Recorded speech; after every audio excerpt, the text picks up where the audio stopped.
LA immigration riots kicked off and were going strong for days. Trump says it would be a good idea to arrest Newsom. Newsom tells him to come and do it already. Kash Patel says there's no videos of Epstein's victims. Penn Bondi, however, says there's tens of thousands of them. Someone doesn't know how to count. And Dalio drops an article titled Civil War. Drew, this feels like a rerun of the 2020 Summer of Love, where things are burning and people are calling it mostly peaceful. I get that we're always being spun. This is a political game, all of that, but it does admittedly get a little exhausting in terms of rather than people actually laying out their arguments from a position of cause and effect, it's always fighting to capture people by the emotions and lead them instead of down a path that is designed to get people to a stated end goal where it's like we can all agree, yes, that is where we want to end up. Instead of that, it's just pure emotion. And I was interviewed today about the economy and where things are going. And I realized, man, I'm like really painting this incredibly dark picture of where this goes, because right now I feel like I am on a train with no brakes. And given the physics of the human mind, the physics of the political system, and the physics of the monetary system, it just feels like conflict is the only conceivable destination. Something would have to come out of left field to stop this. It's one thing where we're getting forced to have conflict, or this is something that's been happening for the last hundreds of years. I think this recent example is a bit more manufactured than actually what's happening. So let's level set really quick. Over the weekend in Paramount, California, there was a protest that erupted. That's where we saw a lot of the tear gas getting released. That's where we saw the Waymos were on fire. And then the following day, the 8th, the 9th, that Saturday, that Sunday, LA protests happened in different parts of the country, of the city in response to that. So then the next day there was a protest in downtown LA. That's where we saw some of the looting of the Apple store and another store. LAPD was called. That's when the Marines were called in as well. Sunday, there was a little bit of protest as well, but we haven't seen any crazy footage. It kind of died down. There was a protest Monday at LAX, but as of right now, it seems like people are taking their foot off the brake, and now it's kind of, we're taking a break. Taking their foot off the gas? Or taking their foot off the gas, excuse me. And then until June 14th, this weekend, where there's supposed to be another national organized immigration protest. So just hearing the news over the weekend, level setting, putting all those things together, what do you think is happening in culture right now, specifically for these protests? Some calling them riots. I think the honest answer is that the country is divided at the extremes, that the extremes control the agenda. And for a very long time now, the two parties have been pulling away from each other. And the pulling away has accelerated dramatically in the last, call it, decade. And when I nest that inside of the debt crisis that we're in, when I nest that inside of the AI revolution that's coming, that's going to upend jobs. Dalio wrote an article that he dropped this week just titled Civil War. And man, I don't want to play that card as something that is sensational. So I play that card as something that's merely directional. I'm not saying, like Alex Jones would have you believe, that it's actually going to happen this weekend. But I do think that the fences of our democracy are being tested, and that we've got people going up to check for weaknesses in the system to see if they can topple it over. I think that there is a derangement that happens when a society goes well for too long. You get to the point where people begin to think that meals just show up on their table magically, that air conditioning works magically, that roads are magical things that are manna from heaven and they just fall, and that you don't have to earn a modern civilization. They have no context for something moving backwards. They have no sense of what it looks like when a country goes broke.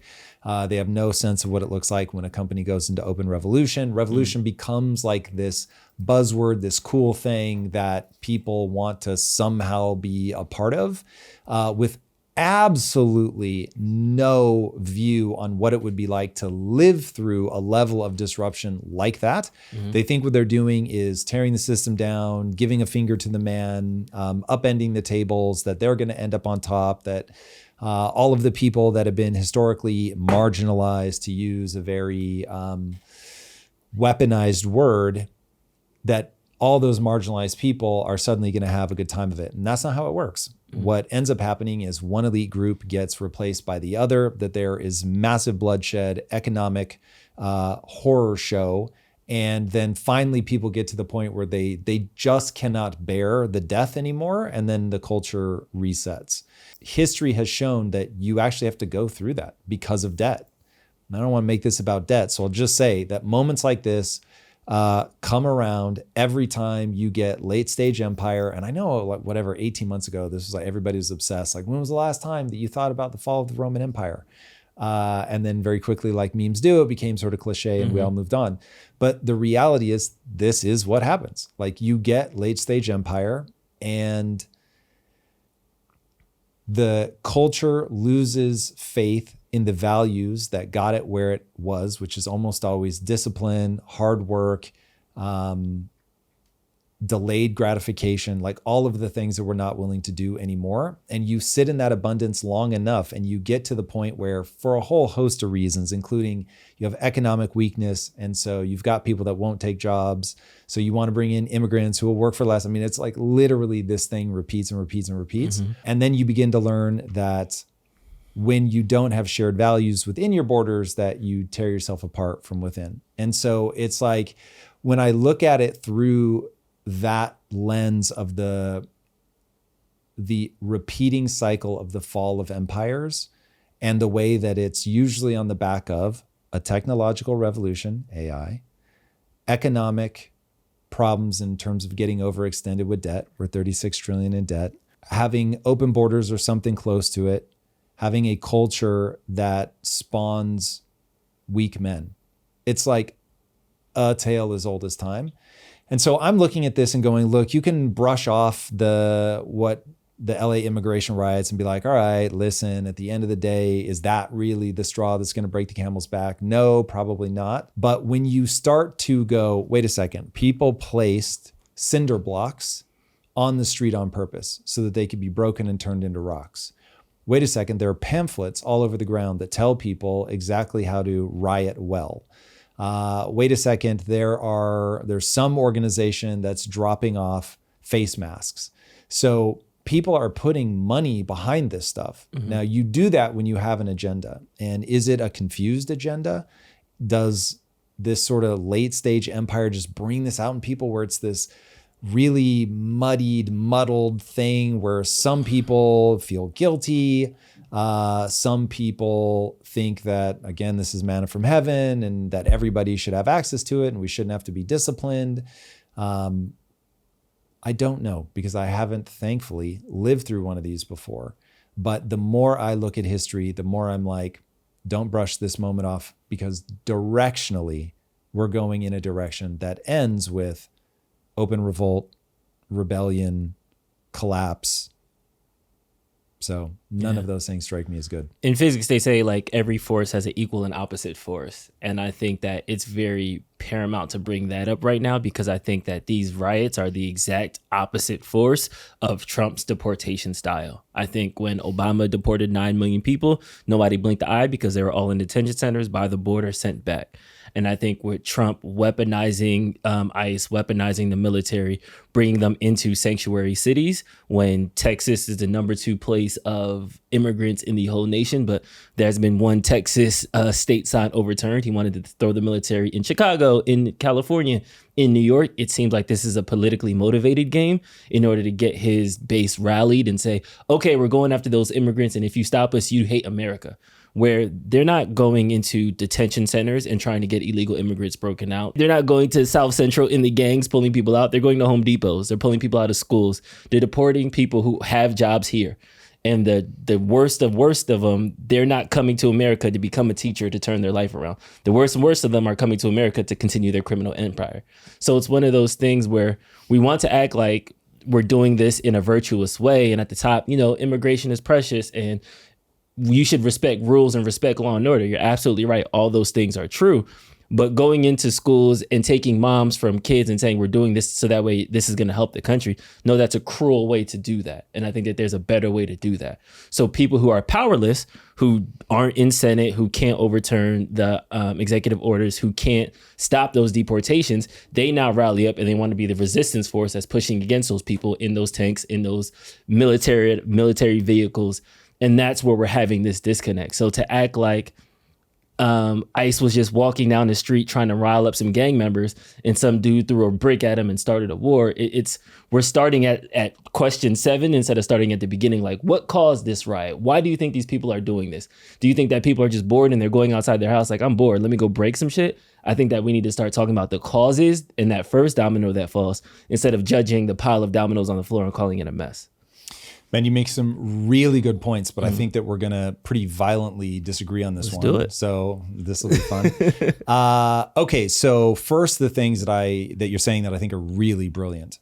There is a way to do this that agitates, and there is a way to do this that is more calming.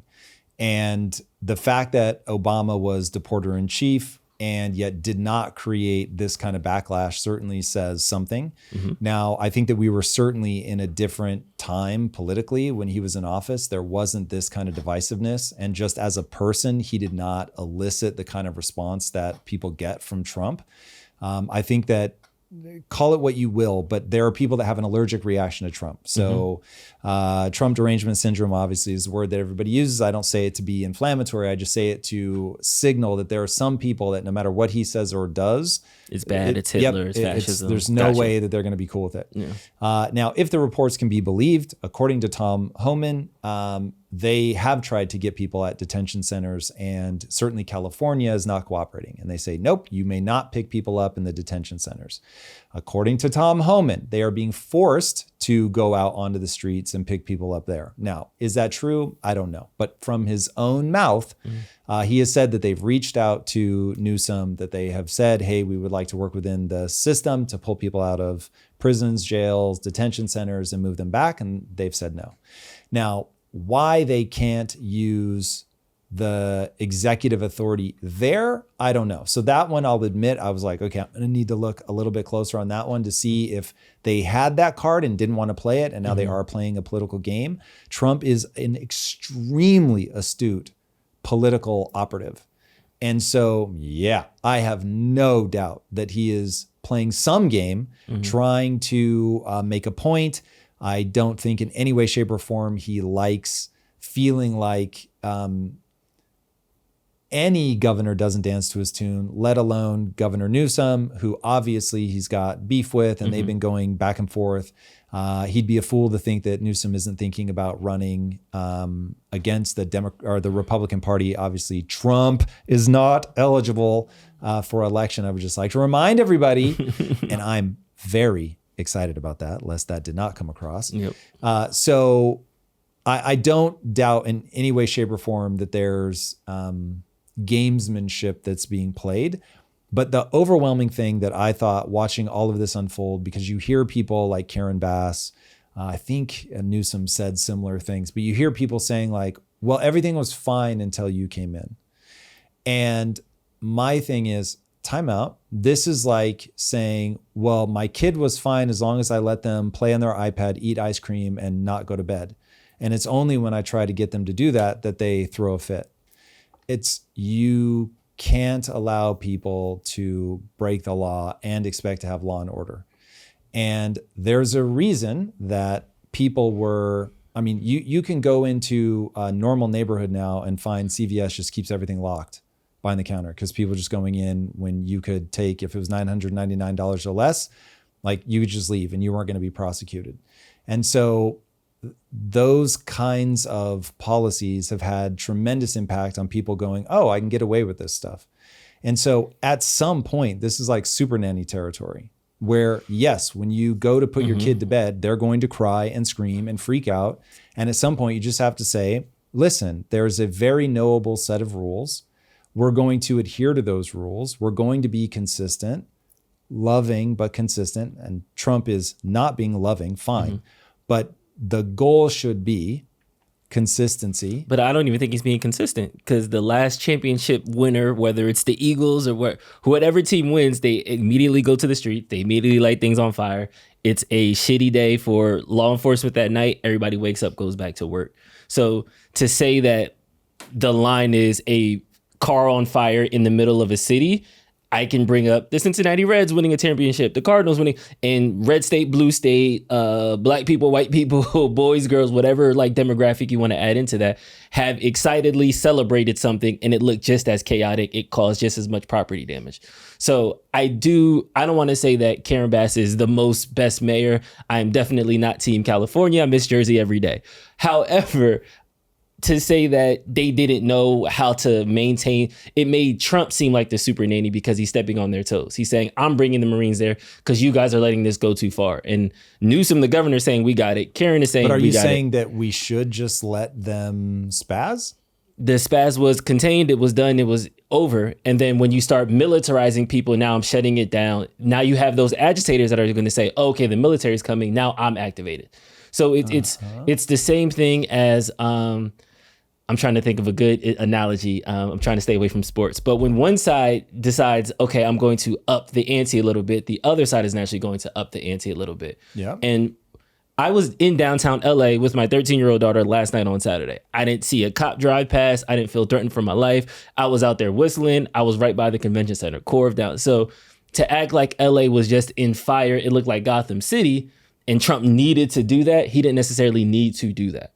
Now, if you want to talk about how to police protests, how to police wild or group organizations, that's a different conversation. We could talk about that. But to say every time you see a group get rowdy and light a car on fire that the National Guard needs to be called in, I can give you plenty of celebrations that had the same exact result, that the National Guard didn't need to come in the next morning. It was business as usual. Even though it was a cleanup, it was still property damage and things like that. Palmer Luckey was talking about this, and he said, what we have here is basically a lack of shared values.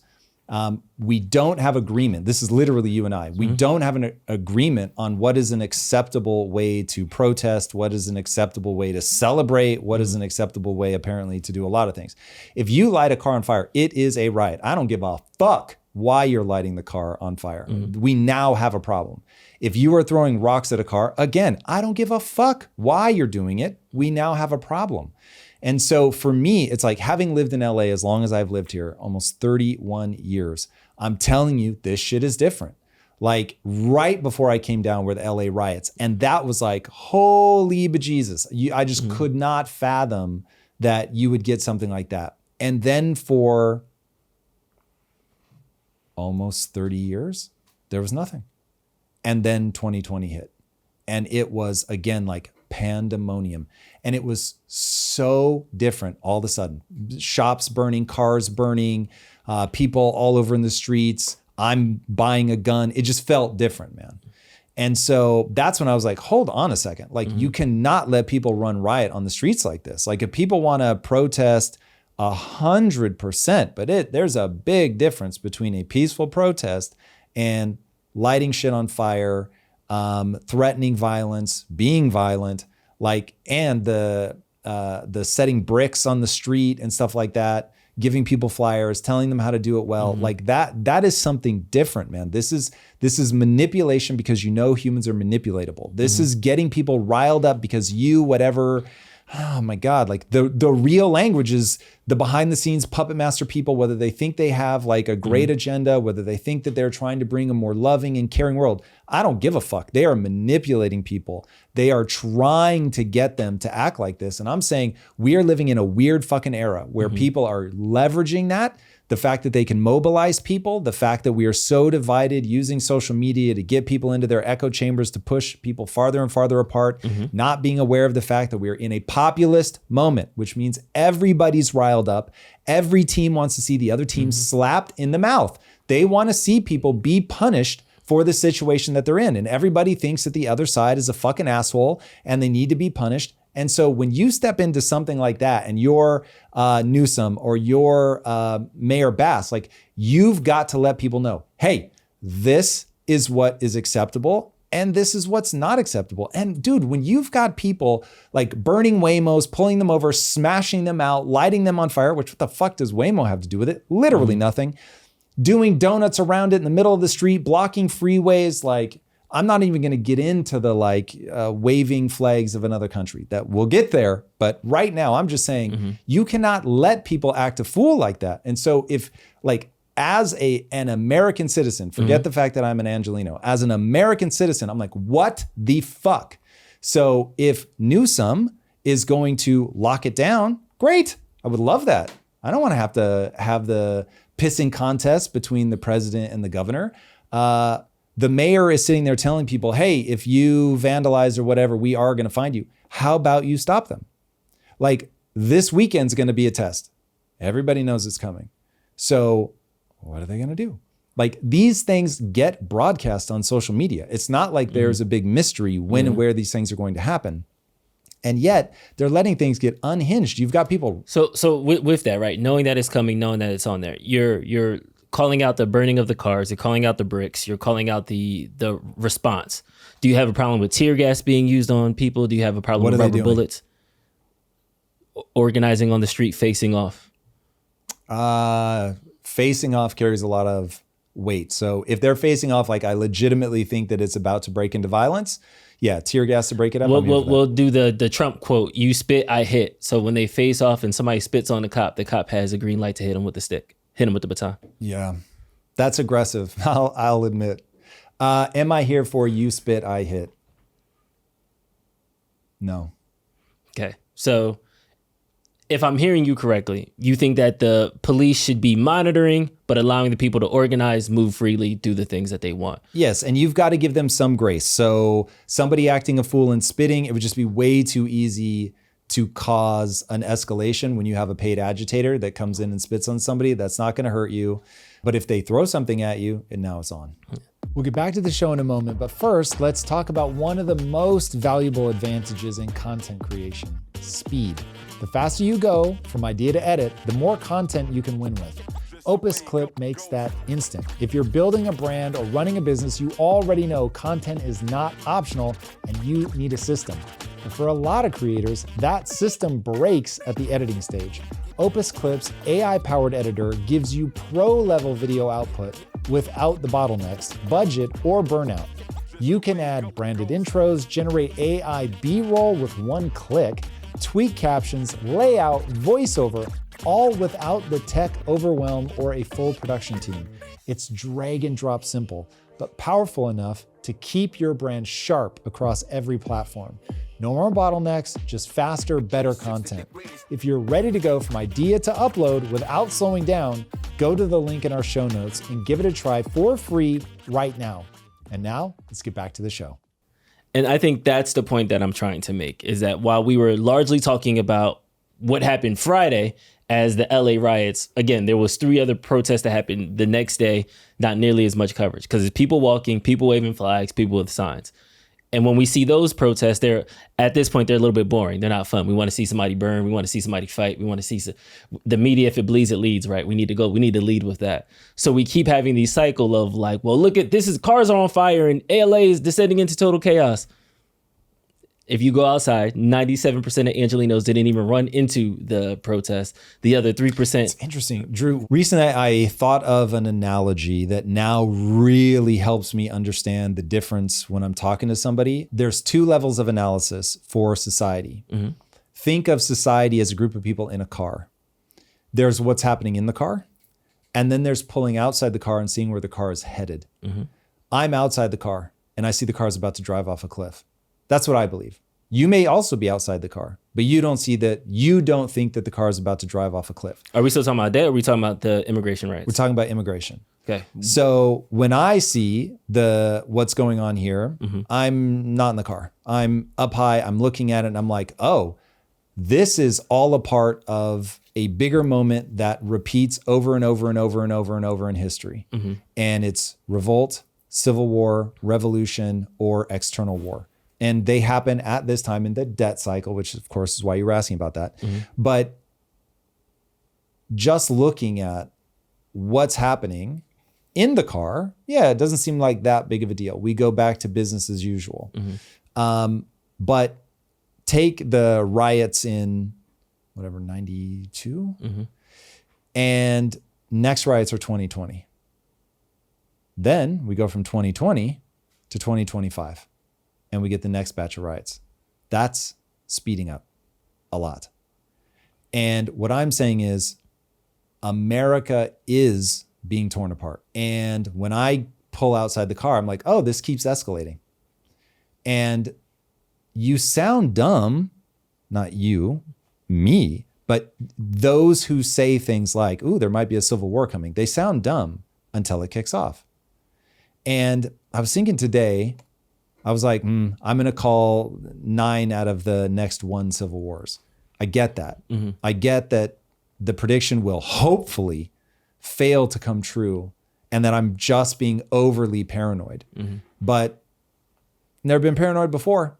I could document the beats that have created a feeling of change in me. This isn't just an emotional thing. This is like the more I do deep dives, and the deep dives for me are strictly about creating cause and effect, the more I feel like Peter Attia, if you guys don't know him, he was on the show. He's actually a medical doctor. That's what he's famous for.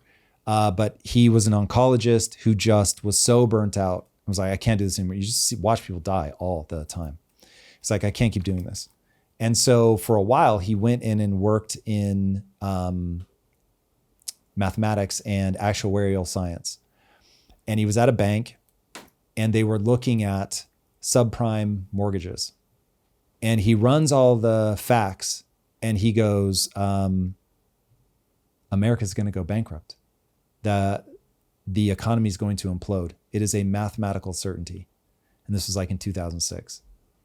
And so his job was to tell the banks, okay, you've been doing this thing for the last, 10 years. Mm-hmm. There's no way out. You are going to die. And now it's just about watching it play out. Same thing when he obviously ended up being right, by the way. This is the 2008 collapse. Mm-hmm. And he was like, it was so surreal to just see the numbers and be like, oh, there is no way out. Yeah. So I'll give people a stat. 12 out of the last 16 times that a declining power met a rising power, 12 out of those 16 times it ends in war. Only 4 times was war averted. So we are 3 times more likely that this ends in bloodshed than we are that, oh, this ends up being nothing and Tom was an alarmist and we had nothing to worry about. Okay, those are terrible odds. If you were in Vegas, you bet on that all day long. Because 3x, baby. Mm-hmm. So that's where we're at. That's this moment. And so I'm like, yes, if you want to have any shot of being the 5th time that we avoid the war instead of the 13th time that we go to war, you absolutely must start being disciplined now, reining some of this back in, pulling people back to the middle, figuring out who's doing the agitating and why, have open conversations about where we want to go as a country instead of surreptitious DA level shit. Like, I think what you're about to see is Elon running the Soros playbook. And that will be horrifying. As in establishing a new party, controlling it? No, Soros was go to the local election level. They're really cheap. Win them over, get district attorneys that match your politics, and just do it really quietly across the entire country. And then, Soros supposedly, I haven't looked deeply enough, is doing this all over the world. And so you just very slowly terraform ideologically the world. And it's like the classic case of you're planting a tree under whose shade you will never get to sit. But you just go, I'm making the world over in the image that I want. And if it ends up being a bunch of extraordinarily wealthy people doing social engineering, I couldn't hate that more, because that is a bunch of people that are utterly convinced that they're right. And I hate that Soros has been doing it for God knows how long, and I will hate it if Elon starts it, even if he's trying to do it to combat it. It's just, man, that is not... I feel a bit Pollyannish saying this because I'm talking about the world the way that I wish it were, not the way that it actually is. Mm-hmm. But I don't want that. I don't want to live in that system where it's just like all happening in back rooms, local elections from guys with huge piles of cash. I hear that, and that's a good point. I want to take a step back, though, with your framing of the question. I was thinking of analogies like if you see something in a metal can with a label and the substance inside is floating in a liquid, most people are like, oh, it's a can of soup or something. Okay, cool. But it also could be like baked beans, or it can also be like sauerkraut. So there's other objects that are wrapped in cans with items floating in like a liquid. So with that being as a framing, going back to this specific moment, what I'm hearing from my friends on the left, I have a communist friend. I love her to death. I don't agree with 8 of the 10 things out of her mouth. But one thing that she is very accurate in this specific moment is there is a resistance to the immigration policies that are happening right now, because people are seeing the villainization of immigrants similar to the villainization of other marginalized groups. Mm-hmm. So the same people who said, oh, if Hitler was here, I would be hiding Anne Frank. No, you'll probably be yelling at the Jews for illegally protesting against it. You will be trying to say they need to go home and listen to the cops and things like that. And people see this in that moment. So how would you frame it for those people that are coming from it? And wholeheartedly, we'll put the paid actors to the side. You know, I'm a moderate. According to Ray Dalio, my head's going to roll first. Like a moderates and the elites, they die in the revolution first. So I'm out of here. But just understanding that a lot of people really think we're fighting fascism part 2. Mm-hmm. I need to be this resistant because this is what the people in 1940 didn't do. And that's how Adolf Hitler won. Versus this is just a law and order thing. And you guys are fighting for the wrong side. I think there's a different narrative across those two sides. What do you say to that framing? My thing is, in business, you always ask, if you're attempting to do something, always ask, has this ever been done well before? And if it is, and you go back and you look at that thing and you say, okay, cool. Like, what happened here? And to your specific friend about communism, I will say it's never been done well. And when you find yourself having to make excuses or say things like the most recent one I heard, the first 4 years of Soviet Russia was amazing, and then it just became a bureaucratic mess. It's like, bro, at some point, you've got to recognize that those ideas do not line up with the way that humans actually are. So this is why I find myself, and I'm going to have to decide what I'm going to do about this. Am I going to force myself to take a optimistic view, or am I going to just journalistically list all of the beats that I see us going down that have cause and effect tied to them? Mm-hmm. This is Ray Dalio's approach. So Ray Dalio's very gentle with the words that he uses because he's really just following cause and effect. And so he doesn't want to be alarmist. And I appreciate that about him. But it really does seem like there's an inevitability to what's going on right now. So I can give you a prognostication of exactly what has to be done. I just don't think I believe that people will do it until they suffer tremendously. Mm-hmm. And so people have some really delusional sense of what a revolution looks like. And they're horrible. Like even in France, when heads were rolling and there was like a euphoria, after a couple years, you don't even want to see it anymore. You don't want to see another person beheaded. Like, yeah, like you got it. Yes. Okay. I guess we got what we wanted. And so it just becomes, the revolution is like an on switch, and it's really hard to turn off. Mm-hmm. So Napoleon had to reorient people to the Napoleonic Wars. That was like, once the bloodlust gets going, like you got to point it at something. And it was just eating France alive from the inside. And so you need it. Remember, he ends up crowning himself fucking emperor. So you get that kind of energy to wrangle people once they click over into that like animalistic place. So wanting to see people avoid that kind of bloodlust, I'm like, okay, let's lay out what is the cause and effect here. Where do we think this goes? The debt is a huge part of this. And unfortunately, I repeat myself because whenever you're talking at the level of physics, there's only so many things that are true. Debt and money printing are driving all of your problems. Everything is born out of that. That's not the level at which people experience it. They experience it at the level of these groups are being marginalized, and immigration policies are just another way to be cruel to a marginalized group. Okay. That isn't true. So let's backtrack. What is happening? What's happening is you're likely part of the tribe that is what we in political language would call left-leaning. So you are designed to be compassionate. Like that's the dominant lens through which you view the world. And so when people feed that and they say that's a just world, the way that you think about it is just. The way that these greedy pigs think about it, that's unjust and they need to be stopped. And they're the new Nazis. And this is your chance to show that you really would hide Anne Frank in your attic, that you really would stand up to Trump, who is the next Hitler. The problem is they're miscategorizing what's happening. So what they don't understand is this isn't the 1940s, this is the 1930s. This is Weimar Germany on the edge of hyperinflation, populism is rising, and out of this moment will be born the next Hitler. And what we should all want to avoid is deficit spending into oblivion, because as we do that, then we're going to find ourselves in a very bad situation where you're going to need a draconian person to come in and say, this is exactly what we're going to do and how we're going to do it. We're going to confiscate wealth. I mean, this is exactly Hitler's playbook.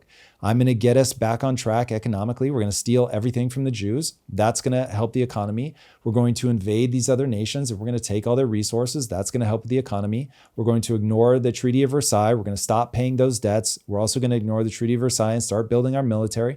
It's like, that's the response when the economic breaks to the point where people are now suffering so much. They're like, I just need somebody to fix this. Chiming in right there. You don't see any parallels over that list over what we're seeing now in that moment where you're talking about the authoritarian bent of Trump. Yeah. So everything that Trump does that's authoritarian is fucking dangerous, horrific. And every time he's taking a step down that path, like that's dangerous, people need to scream.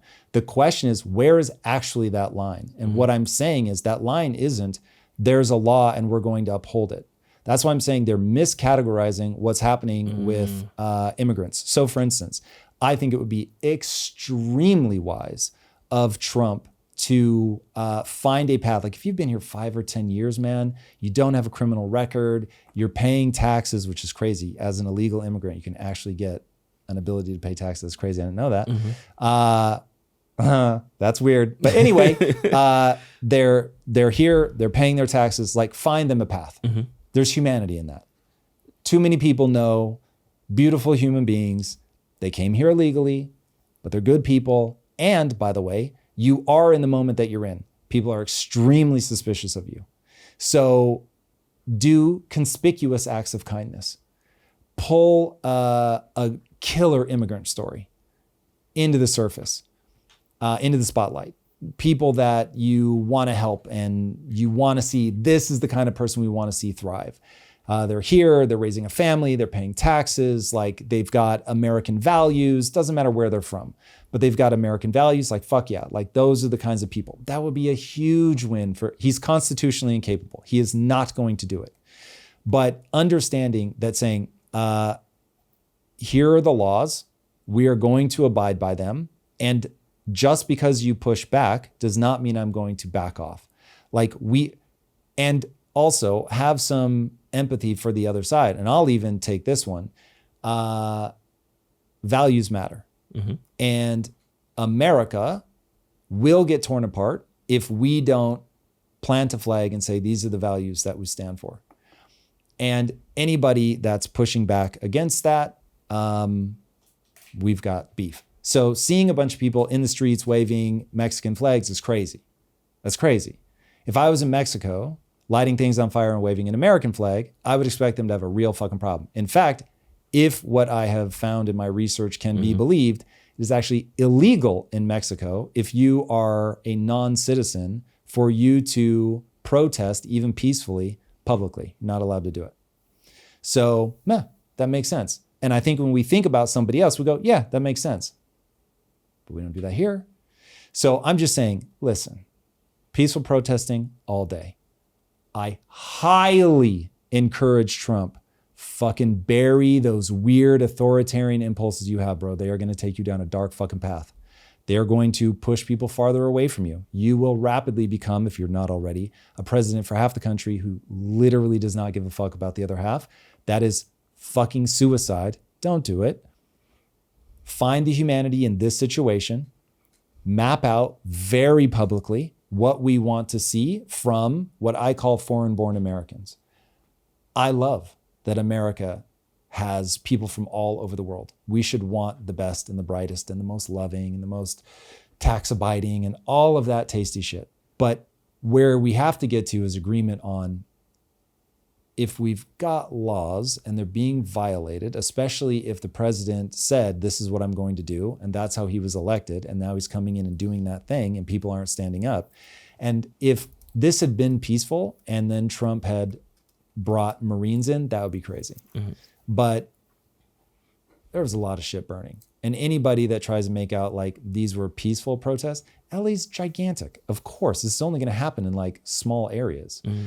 But in those small areas, stop, arrest the people that are doing it, simple as, and once people see, oh, the laws are going to be enforced, then they're going to chill the fuck out. You have to be deft. You cannot overplay your hand. You don't want to go into areas where nothing is popping off. You don't want to institute curfews. Like, this obviously can spill into police state real fast. And then that would be disgusting on Trump, and he becomes instantly the problem. But right now in California, people have been able to get away with the most outlandish shit. Arrests have been made, so people have been cracked down. I got this stat from, I think his name is Kaizen, the black dude that Elon keeps retweeting. Yeah. Elon's black friend. He said that this all started over 118 migrants that they were going after, illegals that they were going after in California. It cost $134 million to deploy the National Guard, all in, taxes, fees included. It costs $17,000 to deport one person. So somebody who is trying to pass a bill that's going to raise the deficit, spending 9 figures to crack down on 100 people. Now, mind you, if it was the 100 people trying to start the Sharia law city in Texas, maybe it's a different story. I might be able to lean to the right, close my eyes and be like, okay, I get that. But do you think that there is a economic reason that maybe we can be spending our time in other places versus immigration? I mean, there is certainly a case to be made to spend your money in other places. But what I will say are, what are the big threats that you've got? And for 4 years, you had an open border. So you have, no one agrees on the numbers, but millions and millions and millions and millions of people that have come in illegally, that some certainly are not assimilating. Some certainly are violent criminals. And so part of this is you have to draw a line in the sand and say, these are going to be enforced now. They're going to be enforced in this way. And I was just talking to somebody, I won't rat them out, but I was just talking to somebody who had originally come here illegally and they got their papers. Lovely person. And very happy that they've managed to become a citizen now. It's awesome. And this person has a sibling that's here and they are piecing out. They're like, a lot of uncertainty. Gotta go. And so, yes, this is like, if you just look at the numbers of all the people that you actually deport, you're probably not going to be able to make the math work. But showing that this is a place of discipline, that does work. And there's a hilarious skit from South Park where they're like, you want to know how we deal with ADD in my classroom? And the kids are all freaking out and he slaps the shit out of the first one. And the kid like, what? And he starts crying. Goes to the second one, he's still freaking out, slaps the shit out of him. He like, oh my God, what? He gets calm. And then the third one just calms down on his own. And it's like, yeah, you obviously a joke. But if you start enforcing the rules people will adhere to the rules. Mm-hmm. If you don't enforce the rules, then you won't. And the interesting thing is, to me, this is really a question about, do we believe in personal property or not? And that, I think, is a big thing at the heart of the cultural debate right now is because of the damage we're going that way? That's part of it, but no, it comes down to, if you believe in personal property, then a whole bunch of things echo out from that. So if you believe in personal property, then if you come into my house, you can expect a violent response. California either already has made that illegal or has presented a bill to make that illegal. Meaning, if you break into my house, I have to flee. What? That's fucking crazy. Versus to stand your ground in Florida and Texas, where I have a right to defend myself. Bro, this is my house. You got to be fucking kidding. If you come in with intent to harm me and I can't defend myself, that's somebody who doesn't believe in personal property, because my body is my ultimate property. My house is my property, but a nation, a state, property. And so if you're not allowed to defend the borders of your country, that's somebody who doesn't believe in personal property. You don't believe that people can own a country. We'll get back to the show in a moment, but first I want to talk about an important question you should ask before investing in crypto. What happens if someone gets in my account? Most platforms are all going to give the same answer, that their security is great, but honestly, that does not go far enough in today's world. iTrust Capital has actually gotten much better at this problem with their premium custody accounts. It's something completely different, a closed loop system. Here's how it works. Your crypto goes in, but it can never be transferred out as crypto ever. The only way money leaves your account is as USD, directly to your verified bank account. No external wallets, no crypto transfers, no exit points for hackers to exploit. Even if someone breaks into your account, they're gonna hit a wall. The system won't let them move your crypto anywhere. This isn't just better security, it is a completely different approach that eliminates every weak point hackers normally exploit. Stop giving hackers opportunities to steal from you. Visit itrustcapital.com/impact and use code IMPACT when you sign up to fund your account and get a $100 bonus. This is a paid advertisement. And now, back to the show. Drew, one thing we have to look at is Michael Shellenberger. He really explains very well my sort of rough take, but eloquently explained on what's going on with the riots. The fact of the matter is that the people who run California don't see the riots as a crisis. They see them as a cleansing. They believe civilization itself, in the form of its laws, its borders, and its police, is corrupt at the root. In that worldview, civilization is not progress, it's crime. It's what made the conquest of indigenous people possible. It's what permitted slavery. It's what created capitalism, fossil fuels, families with two parents, and fixed addresses. To them, the entire American project is a centuries-long atrocity masquerading as democracy. In their view, public order is not something to protect, it's something to dismantle. The violence we see in the streets is not a failure of their leadership, it's the fulfillment of their ideology. They believe the very existence of American law enforcement is an expression of white supremacy. The burden of all this doesn't fall on the celebrities or the influencers or the politicians who created it. It falls on the working people and the poor, on the elderly, on the immigrants who follow the law, on the single mothers trying to keep their kids safe, on the nurses and teachers and cashiers and delivery drivers who can't afford to leave.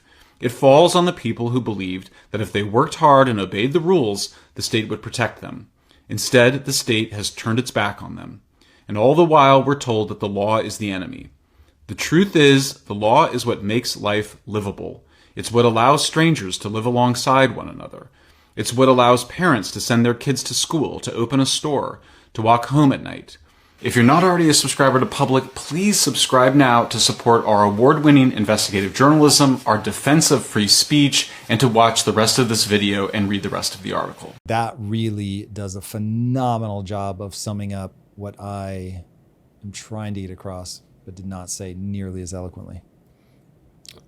I feel like it was a bingo board of like 2020 terms, and he was just like knocking them off. Because it's easy to say this is the problem with California, and you group up the last 30 years and place it at this moment in this day. But as he was making that list at the end, like, it's illegal. You could get cited for watering your lawn, but it's not illegal to have a meth lab next to a school. Like, it still is legal. There is still some type of law and order. And I just don't want us to go off the rails with what happened this weekend as California's in total chaos, put the whole thing in rice. But put the whole thing in rice. So when you look at California, everything is fine. I think that's a jump. I didn't say that. So give me, so talk directionality for a second. Maybe you disagree with a few things with him, but directionally you get where he's coming from. Or like, this guy is so far out over his skis, like this is nonsensical, he's blowing it out of proportion. Copy. Directionally, I get what he's saying in the sense that California has allowed people's feelings to dictate policy, and that isn't always the best way to set policy for the masses. However, to say that Californians think the problem with this weekend is white supremacy, and that's why we went to riot. Like, that was just a buzzword that he knows gonna. It's kind of like that's gonna invigorate a certain type of person to then fight back and say, "Yeah, that's what's wrong with California." Where, like, I don't think so. So this goes back to what I was saying with the there is almost certainly Marxist ideology underneath all of this, trying to tear down the capitalist structure. This is the collision of values that I'm saying that we're going to have to wade our way through. When he says white supremacy, I have a feeling he feels the way I feel when I talk about the debt, where I'm like, whenever I'm not saying debt, I'm just arguing at a different level of analysis because it's all an echo of the debt. It's all an echo of the debt. It's debt and money printing. That's all that matters. Everything else is a behavioral change that's downstream of that. And so putting words in his mouth here, but I have a feeling that what he's saying is, when you start putting people into group identities, it creates a frame of reference through which all you see is oppressed and oppressor. And the go-to one here in America, obviously, is oppression from white privilege. I'm guessing. But that makes a lot of sense to me because I think that people are still lost as a framework in victim-victimizer. That's why you can have Queers for Palestine, which is absurd. They will literally kill you. And they have had people like tell them to their face, "We don't want your kind." Like at a march and stuff, they'll go right up to them. And but at the same time, they can't make that make sense because in their worldview, well, hold on a second, like you're being oppressed and therefore we're on the same team because I'm being oppressed. And so there's this sense of when that's your entire worldview, everything is going to be filtered through that lens. Even if the term starts becoming passé, the idea of, this is a power struggle. This is the class struggle by another name. And like when you start reading the history of why Marxists moved away from the class struggles, because it didn't end up working. They thought there was going to be this huge uprising of the classes. No. And so finally they were like, the class thing doesn't work, which is crazy. So what do we do? And they found identity politics, and fucking hell. Like, it's worked so far. It hasn't gone all the way, so it may too peter out. We'll see. Fingers crossed. But Shellenberger, I'm admittedly not deep familiar with, but I've seen enough of his stuff that I wouldn't want to end up in a debate with him on the opposite side. Like, he's really thought about this. Whether you're right or not is different. He's just thought about this so much. He's got a pretty airtight cause and effect. People are not always right about that. But he certainly has it. And then Victor Davis Hanson had another alternative take about Newsom as well, talking about how he pretty much torched his opportunity to be president. But here's what's interesting. The mayor, Karen Bass, came down in her public comments on the side of the protesters who were protesting the idea of deportation at all, kind of like Kamala Harris used to march against deportation. And Gavin Newsom then gave a series of editorializations that I think have ruined his chances ever to be a serious national candidate. He said this was chaotic, this was reckless. And he said that they were just trying to have an arbitrary deportation quota. Gavin, 12 million people came into the country illegally. That was 3 million a year. That was 250,000 per month. That was over 8,000 a day. They have not been able to deport more than 1,000 on most days, sometimes 500. They would have to deport 8,000 people every single day for 4 years to get back where we were with 20 million illegal aliens when Joe Biden entered office. So it's not a quota, it's an effort to stop an invasion. And it's a very funny invasion because now Gavin is mad that they nationalized the California Guard. Trump has that ability. And people said, no president, they have to request it. No, they don't. You think that JFK said to George Wallace when he nationalized the Alabama National Guard, said, would you please let us nationalize your guard so you can be removed from stopping African-American people going to the University of Alabama? No. Very, very well said. The reality is that protecting your borders is absolutely critical to maintaining the integrity of the value structure of your country. And without that, you pull apart from the inside. We are in the middle of a battle for ideas. In the 80s, it was like this really overt battle for which was better economically, the Soviet system or the capitalist system. Capitalism won. Great. Now we're in a different battle for ideology around equality of outcome, personal property, like really foundational But bricks. I feel like it's still socialism versus capitalism. It will play out like that, but that's not the battleground. Mm-hmm. The battleground is ideological. The battleground is algorithmic. The battleground is about what ideas make up your worldview. It will manifest ultimately in that kind of system for sure. But before, we just talked about the surface system. We didn't talk about like the underlying values that were driving it. We certainly didn't. They certainly weren't, because I was too young to be a part of this, but it certainly wasn't propagated in the way that it is now. Now is what they call the slow march, long march through the institutions, where it's one by one, you take over education, administration, the government, et cetera, et cetera. And so then it's just like people are just born into this ideological soup that is slowly undermining that, breaking everybody instead of into class, breaking people into races, into group identity, prioritizing victimization, looking at the world through the lens of that. Like we are actually, this is so crazy to me, but we are actually living in a time where people are like, but America's on stolen land. What? I'm sorry? Like that is so ignorant of human history that I don't know what to do with that. What do you mean by that? That's so ignorant of human history. So would you please point to the land that wasn't taken over by somebody? So everybody's on stolen land, so nobody's on stolen land? Correct. Okay. Everything everywhere has been taken, lost, fought for, taken back, lost again. Like it is a never-ending sequence of my tribe kill your tribe. People went to war for women for a long time, where it was like, in fact, there was a modern conversation with, I don't know if they were in the Amazon or in Africa, but it was like a tribe that had resisted modernization. And they were talking to them, and he said something like, well, why do you guys go to war? And he was like, for women. Why else would you go to war? And when that clicks for people, that like the ultimate thing to get in a war historically was either land or women, like that is rough trade. So that's history. History is a freak show. It is an unbearable litany of death and destruction. And at this point, we've gotten to something approaching stability, and people are hearkening back to a past that never existed. The whole idea of like, there were noble savages that had this land before whoever, and just isn't true. In terms of they weren't peaceful anywhere. Okay. So it seems like since we were the last perpetrators, we're treated as if we're the only perpetrators. And that's where you're saying is a ignorance of history. Correct. Copy.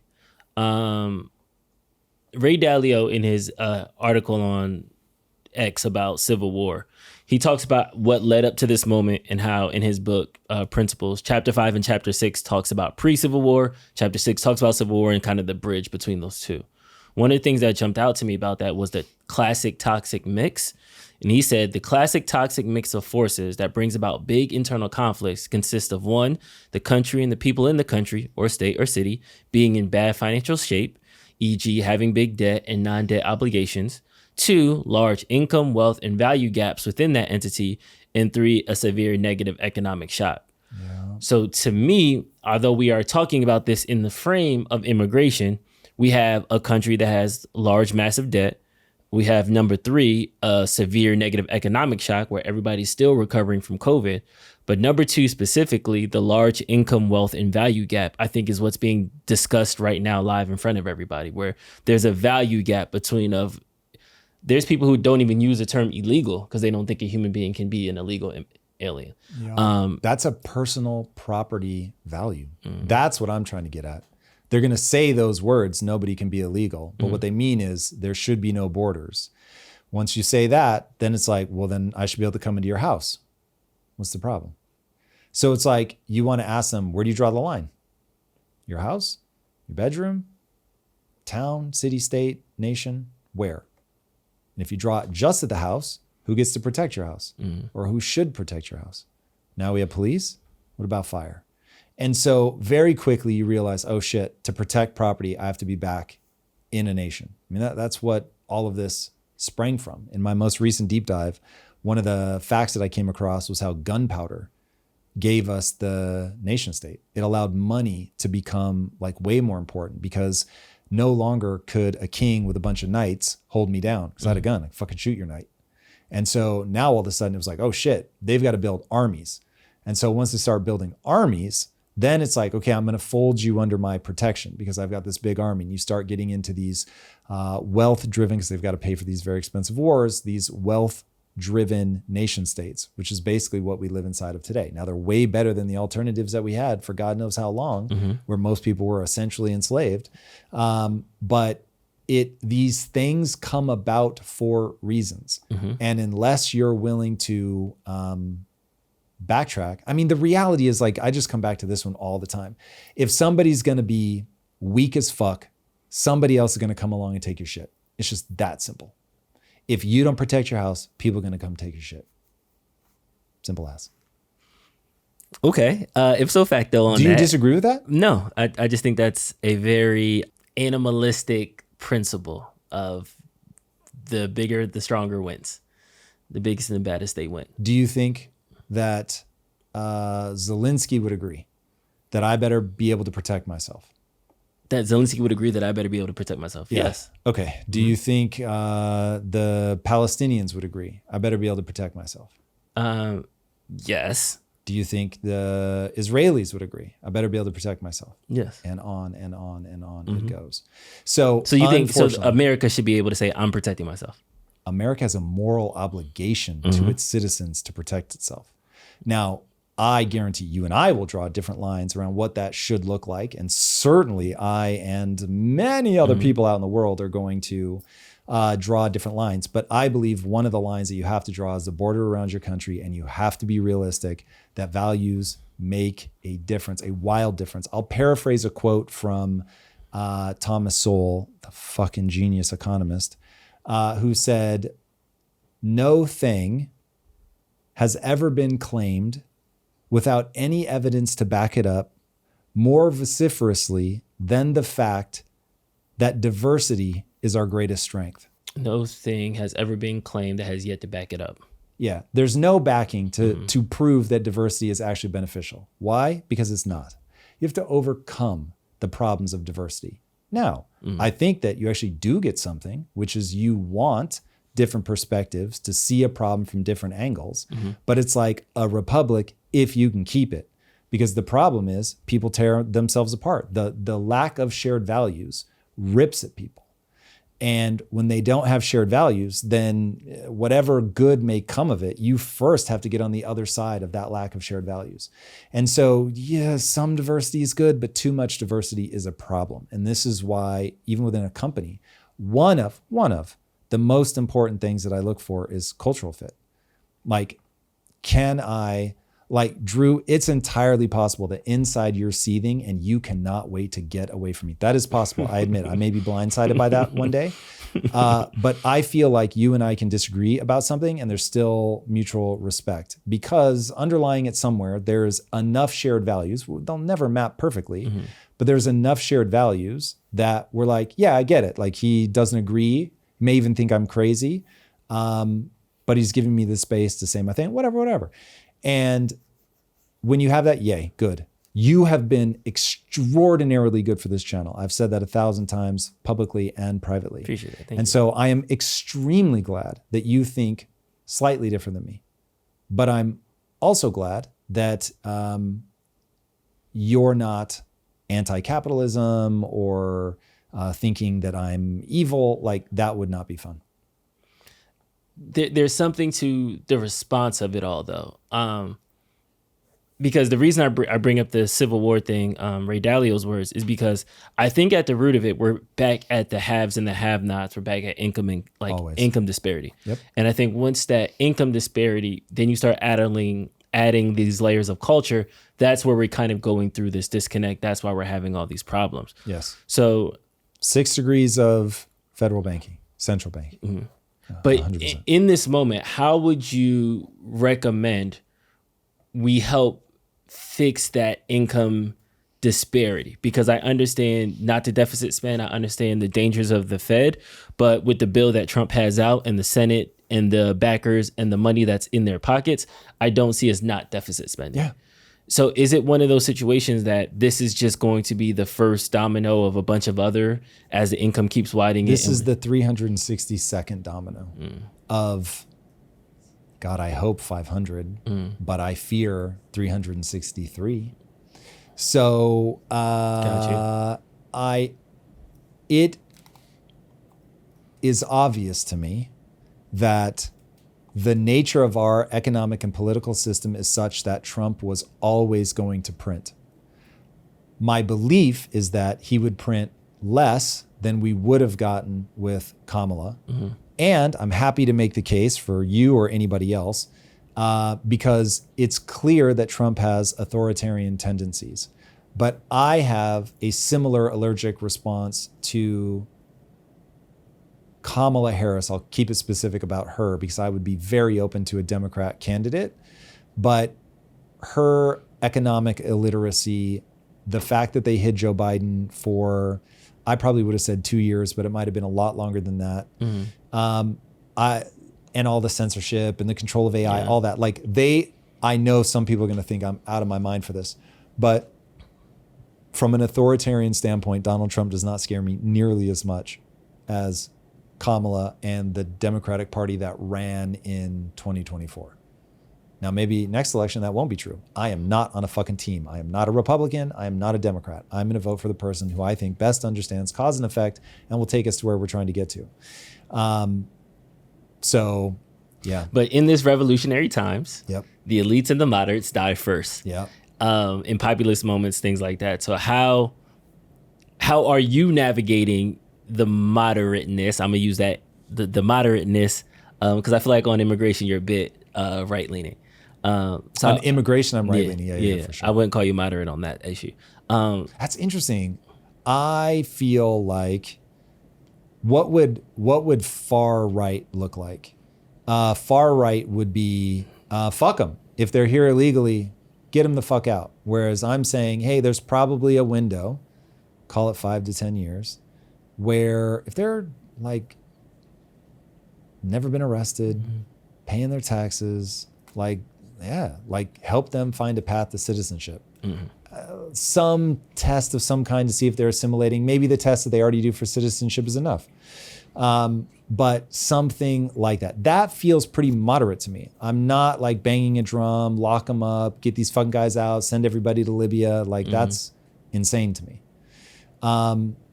We need to figure out what due process is. Everybody should have due process. Is it a full jury trial? No, that doesn't seem sensible to me. Anyway, I won't spend a lot of time defending myself there, but I do feel like, I get why you say that, but I think that there are positions way further right than me.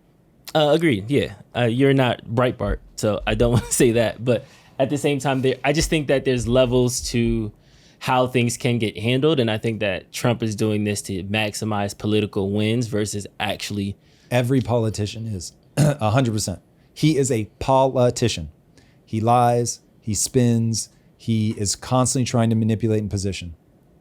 If I ever see a politician that's not, I'll let you know. Rand Paul, I align with him economically, so my emotional pull is to think that maybe he doesn't, but he probably does, and I probably just haven't looked closely. It is the nature of the political game to make you do that. As far as I can tell from the outside, you have to do that to get elected. There's just some people that are worse at it, better. I don't know how to look at it, but there are some people that do it more aggressively than others. With the national organized protests happening this Saturday, do you think that things are going to escalate more? I would like to believe not. I would like to believe that it's going to be chill. Things are never as bad as I fear they're going to be. They're never as good as I hope they're going to be. So hopefully it's pretty chill. We've got the National Guard or whatever on standby. Everybody's ready. They actually enforce the laws. Like, that would be wonderful. So no, I'm not living in fear, but I will say that I continue to ask myself one question. If it all kicked off, if I really believe that civil war is inevitable, am I in the right place? Like America, California? Definitely California. Drew, I will be heartbroken if I ever come to the conclusion that America is not the place. You just got to go to Puerto Rico, like Peter Schiff, man. You'll be fine. No, that strikes me as a bad idea. But if you want to know what I'm really thinking, and I can't believe this is true, Singapore, UAE, like Abu Dhabi. Dude, the vibe in the UAE is 90s America. We could take IT on the road. Let's do it. Bro, you're joking. I'm not. Hey, so I got a passport. Let's go. Trump called the National Guard and the Marines like sidestepping Gavin Newsom. This is the first time a president directly called for the National Guard to help since the civil rights movement. And for those that need a flashback of what was going on at that point, they were trying to get into school. The cops were beating them. The National Guard was coming in to kind of curtail the local law enforcement. Do you have an issue with Trump kind of using that executive powers? LA has 80,000 cops. They didn't even use 50% of that this weekend. Dude, whenever I look at stats on California, I feel like it's being woefully mismanaged. Mm-hmm. So this is admittedly a little bit of the annoyed husband who's just like, I've fucking had enough. Mm-hmm. So yeah, I've had enough. And I have zero faith that Newsom or Bass are going to do anything. They had so much time to prepare for the California fires and did not. They just let it fucking burn. And they have obviously had time to prepare a response, learning from what happened in 2020, and have not. Like, they have a amount of leniency that I think is for riots, that I think is wildly inappropriate. Mm-hmm. And their argumentation about, well, if you didn't try to stop them from rioting, you would have been fine. It was like, what the fuck are you talking about? This is like, look, I don't have kids, but when I see people with kids that just run riot and they take their iPad and the kid is shrieking and crying, I'm like, okay, first of all, you let your kid get addicted to the iPad. That was dumb. Second, you are where you are now. You can't take it away and then hand it right back because they start screaming. You've got to be like, what is actually best for the citizens of this state? And safety would be number one. Now, again, you can spill over into a police state, and that will be just as bad, rapidly heading towards something worse. So I'm not saying be draconian or ham-handed. I'm saying you've got to have the deftness to go, we're not going to let you people do this. But if you spit on an officer, arrest them. I'm sure that it's assault or whatever, because you don't want to make it so that everybody's fucking spitting on you. But no, you should not hit them with a baton. All right. Kash Patel was out here lying again on Joe Rogan. Dude, this was crazy. Did you watch this?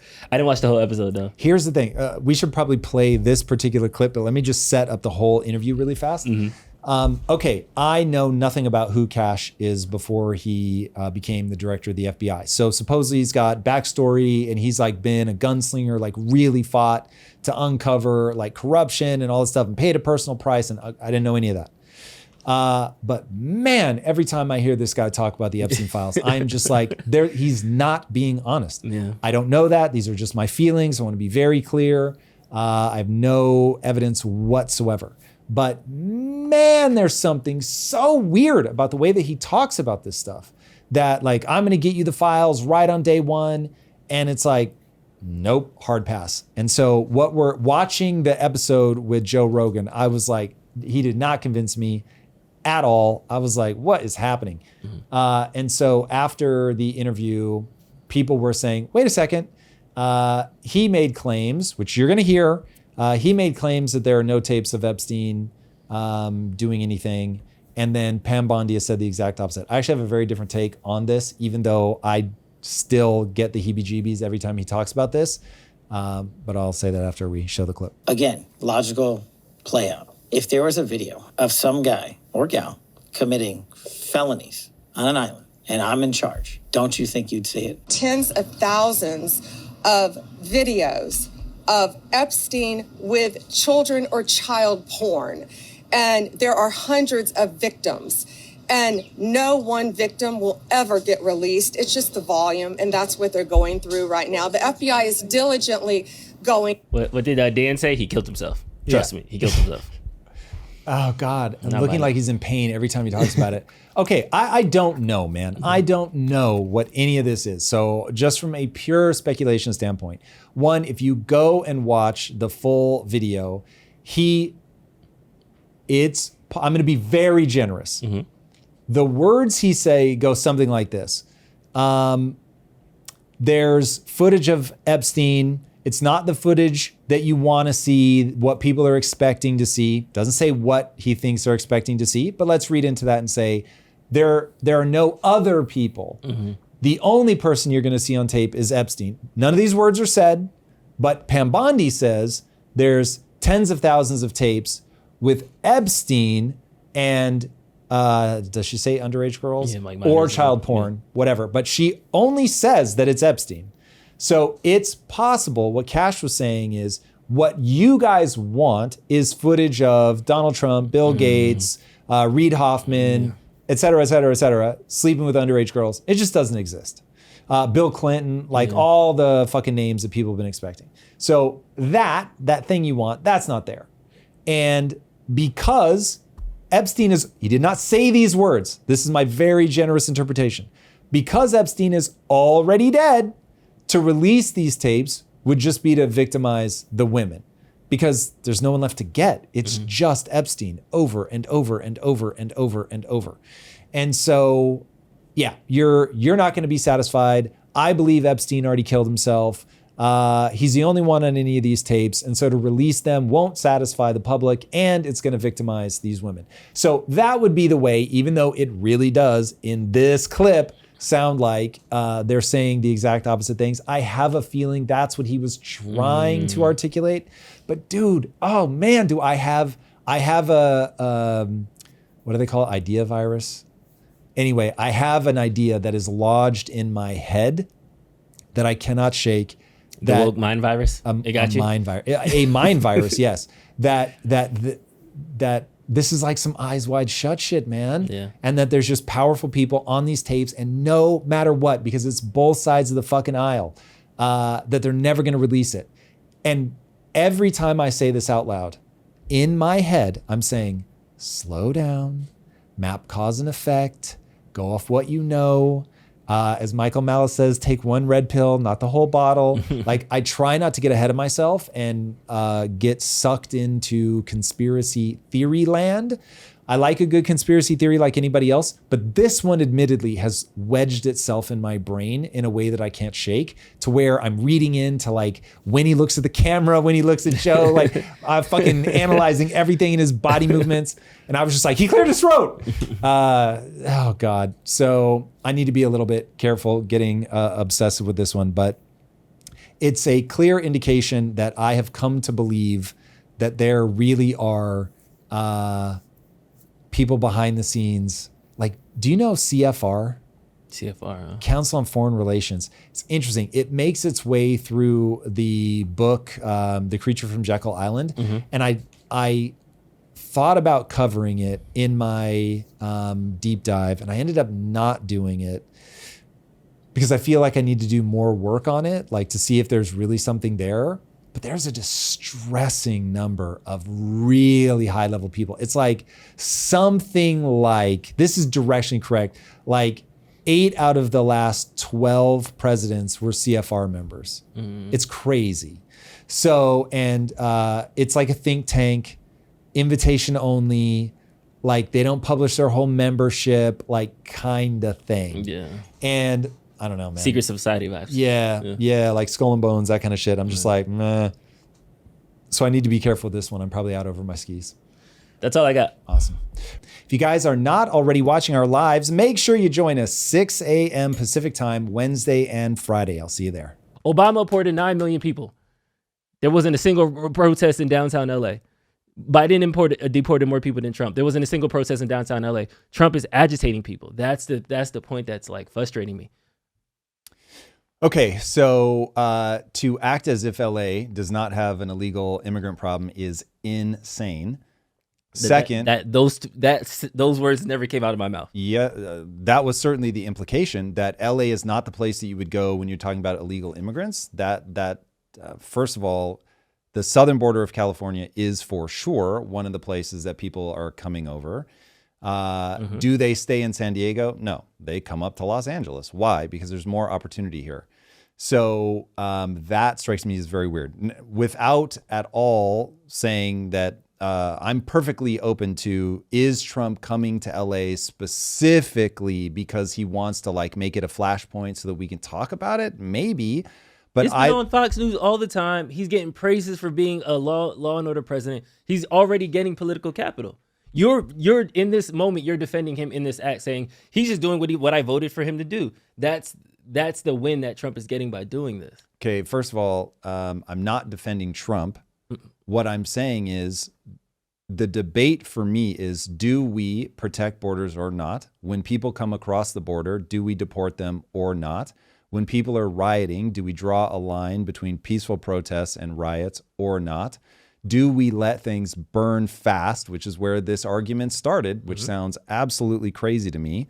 Or do we actually say, we're going to enforce this? You guys are not children. You do not get to lash out. And the more that we let people lash out, then the more they're going to lash out because they're going to be emboldened. Now, at what I'll call the 11th hour of that argument, you're introducing the idea that this is really just about political capital. Now, in your defense, you brought that up very early the last time we talked about it. So I know it's sincere. I know you're not just trying to pull off that subject. But I think you have to take these things one by one. Even if Trump is doing this purely for political capital, you know what that's going to trigger in me. Yes, politician's going to politic, period. End of story. There isn't going to be a politician that doesn't politic. So Trump is going to use, first of all, the country is so different now than it was when Obama was in office. But setting that aside, there's no doubt that Trump is going to do everything he can to stay in power. That's the game. I am very unnerved by how often he talks about a third term. So Trump gets no pass from me. I do not consider myself a Republican. I do not consider myself on the right. I do not consider myself Team Trump. None of that shit. There is an end state that I'm trying to get to. Fiscally responsible, safe, the land of opportunity, personal freedom.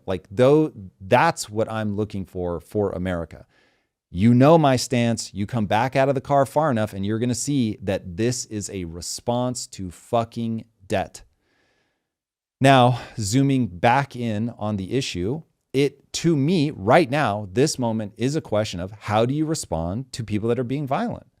And the overwhelming argument that I hear from you, setting aside this is for political capital, which I will just concede because everything any politician ever does is for political capital. But the overwhelming argument that I hear from you is that if you just left them alone to burn a few things, then this would go back to normal and we would be fine. And what I'm saying is that argument, just to stay on that, is where we disagree. If you just leave them alone long enough, it would go away. Yes, it would burn fast, I think is what you said. I said that, but I think that's a much different argument than allow people to do whatever they want for a night and just turn your head to it.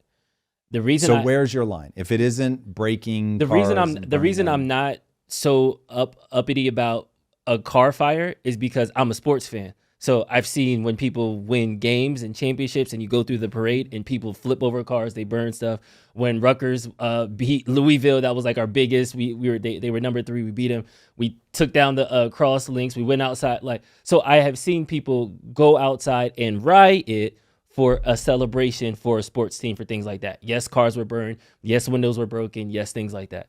So to me, I have seen things happen like that didn't equal civil war. It equaled excessive expression. So I am a little bit less. I see a car on fire. We need martial law because, again, any national championship. Who called for martial law? Or I'm sorry, National Guard. I see National Guard. I don't see car fire equals National Guard. And that's the thing that's different for me. Now, everybody wants to bring up Black Lives Matter. Everybody wants to bring up 2020. I think all of this is just an open scab from that. And I think that the honest thing is that we're looking at this and saying, if we allow them to protest, it's going to equal that. And I think we're making a lot of assumptions. I think we're jumping the gun a little bit. And that's where, even with Newsom and Karen Bass, which I would say, for the record, I think LA in California has terrible leadership. But if you're going to say politics is going to politic and be okay with Trump politicking and going to a sanctuary city to enforce his policies, you can't then look at Newsom and Karen Bass trying to defend themselves, saying they had it under control, and say they were stupid. They didn't have it under control.